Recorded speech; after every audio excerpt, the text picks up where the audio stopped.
Okay, guys, I don't know who's ready for this. I haven't prepared for it, but I feel that I need to say this. So, this is going to be very weird and wacky for some people. You can call me crazy if you want, that's all right. You know, we live in such an extremely deceived and superficial world that anything that goes a little deeper to the core of things is often perceived as weird and crazy because we are so extremely superficial. We don't know anything about the deeper things. But I want to explain something about what is truly happening in Israel. Why is Israel behind the murder of JFK? Why are they behind basically all the evil in the world? I mean, the Mossad is behind, you know, virtually everything satanic and evil in the whole world. What is happening there? What is truly behind the scenes? People say, yeah, they are the Khazarian mafia. But what the heck is that? Where do they come from? Why were the Khazarians so evil? I want to take you back a little further, a little deeper, because I feel the need that people would understand what we are dealing with here. So, what we're dealing with is not just humans, not just people. Okay, I'm gonna get a little spiritual here, and for some people, that's just way over the top. Okay, don't talk to me anything spiritual. I'm just this, ignorant idiot. I don't like anything spiritual. Okay, that's your choice. But if you want to know what's really going on, then keep listening, even though this may be challenging for you. So, what is happening? What is Israel? What are the people? I'm not saying who are the people, but what are the people who are truly behind Israel? If we go to the book of Genesis and the book of Enoch, a lot of people know about Enoch, so pay attention. This is very fascinating. Genesis mentions very briefly, in just one simple sentence, the sons of God looked down and they saw that the women on earth were beautiful. So they came down and laid with them and they brought forth giants. That's it. Then, if you keep reading, it says that God instructed Joshua to go into Canaan and kill these giants, every single one of them. He disobeyed. He didn't obey. He allowed the women of the ancient Hebrews to marry some of these people who worshipped these giants, who worshipped these perverted, corrupted angels. What does that mean and what happened? Fast forward into the future, Christ comes to the scene and he calls out the leaders of Israel at that time and he calls them devils. I mean, he was speaking to humans, to the leaders of Israel, and he said, you guys are the seed of the serpent. You could say the seed of the reptile. You guys are vipers. You guys are snakes. This is extremely significant. You have to understand why he said that. Zie je dat, wat is er?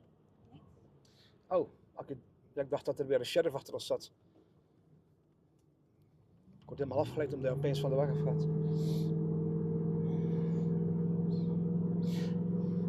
We have to understand what was happening here.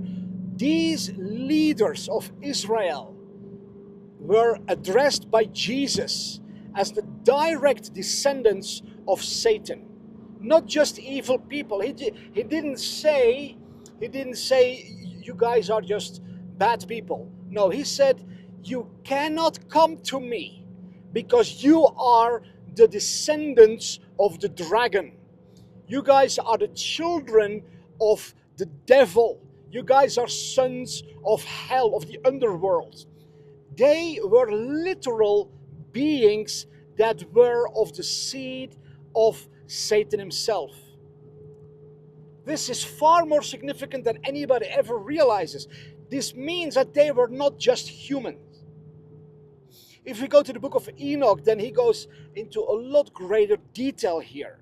He speaks about these angels who agreed amongst one another to come down on earth and to lay with the women and bring forth a new hybrid race of entities. They were the ones, listen, they were the ones who started demanding child sacrifice.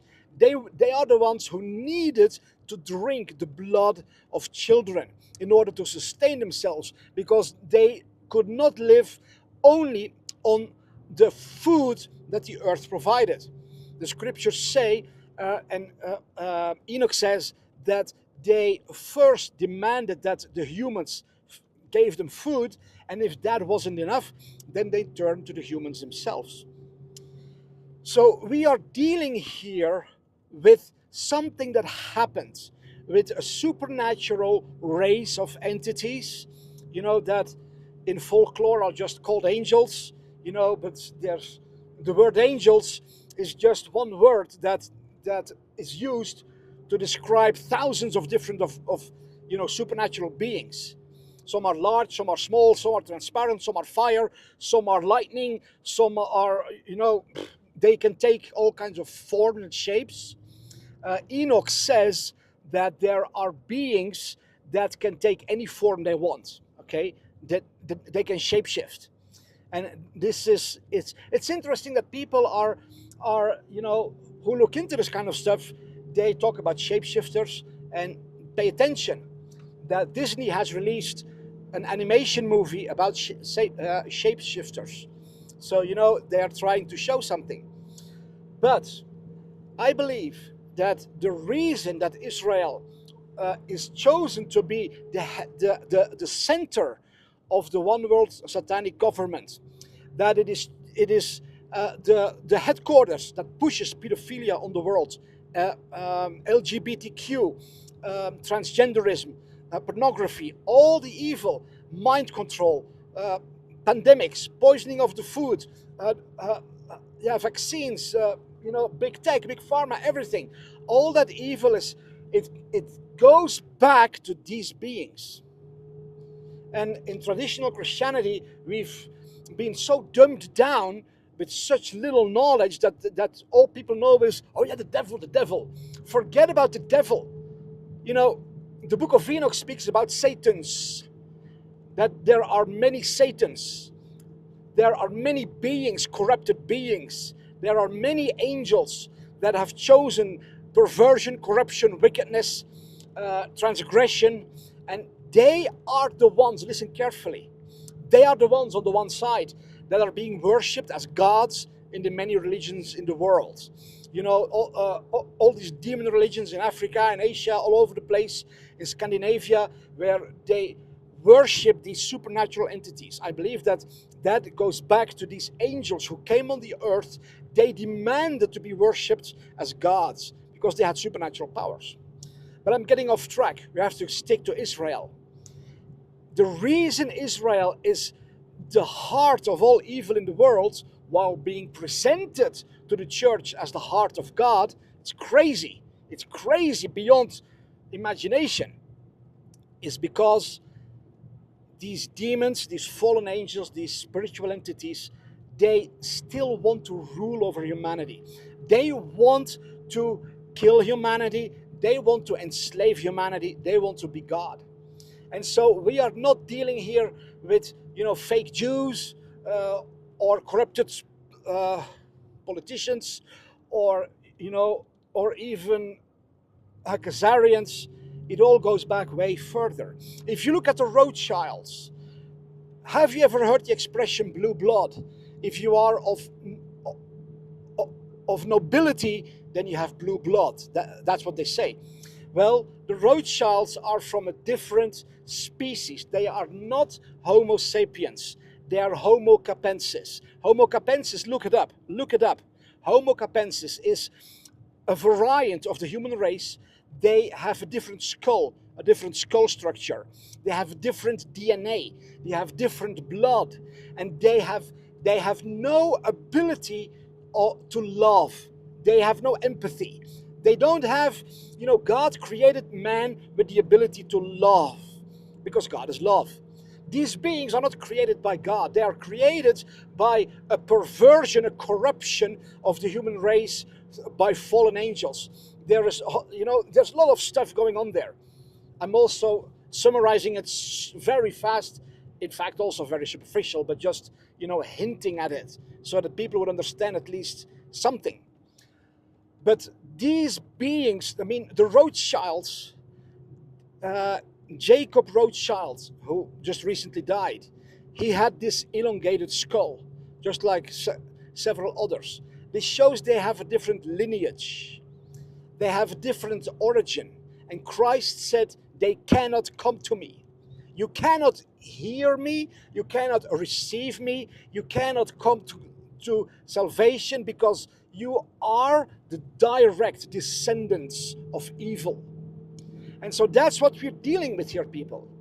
We are dealing with spiritual corruption, spiritual powers who are trying to subvert the human race so that everybody would serve them. And they have chosen Judaism to be their platform, their religious platform to work from. And they've chosen Christianity to be that which supports them.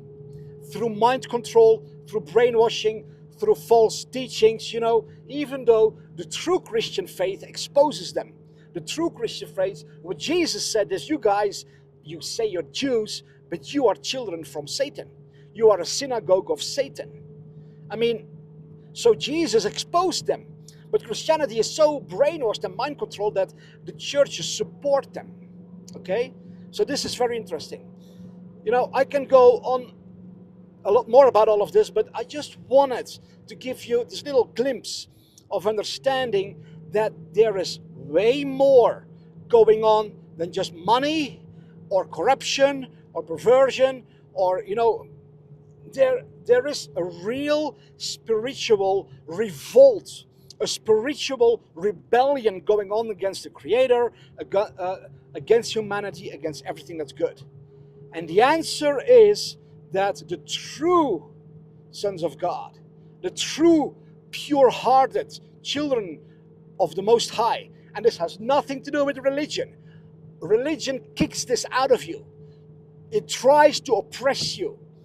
This has to do with authenticity, with identity, with who you truly are. The humans who have not bowed to this power of perversion and compromise, who have not given their life to perversion and wickedness, the humans who have chosen to truly walk in the light, in the truth, in goodness, who are not compromised, who are not bribed and blackmailed and bought or whatever, the good children of the Creator, they are the ones who need to rise up. They are the ones who have the blessing, the authority, the gifting, the anointing, the compassion, the love. They have the guidance and the wisdom to rise up and defeat these entities because they don't have the blessing, the power, the anointing, the gifting. They have no scepter, no crown, no royal mantle, no identity. They are the criminals, the thieves. Okay? They work through deception. So if we can expose their deception, then they are powerless. That's why they thrive on censorship. That's why they thrive on mind control, because deception is all they have. But if the children of the Most High rise up and genuinely start living in light and goodness, then the blessing comes, the power is released, healing flows, restoration reaches everything they touch. Then these entities are rendered powerless. That's why they want to pervert you as well. That's why they want to corrupt you as well. That's why they want to enslave you and oppress you as well. Because they know that if they succeed in that, then you are no threat to them. I'm going to share a lot more about this. So follow me here on X if you're curious to learn more. And I know that this is a little deeper. A lot of people may hesitate to share it, but I want to encourage you to share it, because this is the number one, listen, this is the number one fear of these demonic, corrupted, perverted spiritual entities. They have no authority. They have no blessing. They have no crown. They have nothing. They've lost everything. They are afraid that those who do carry the blessing and the authority would start realizing it, start operating in it, start rising up, and start delivering this world. That's why They hide this from everyone, and they keep everyone running around in circles. Oh, the Khazarians, oh, the Jews, oh, the deep state, oh, this, blah, blah, blah. Bullshit. We are dealing with something far more nefarious, far more powerful, but they're powerless if you realize who you truly are as a true child of the Most High God. You carry the authority and the blessing to cast them out.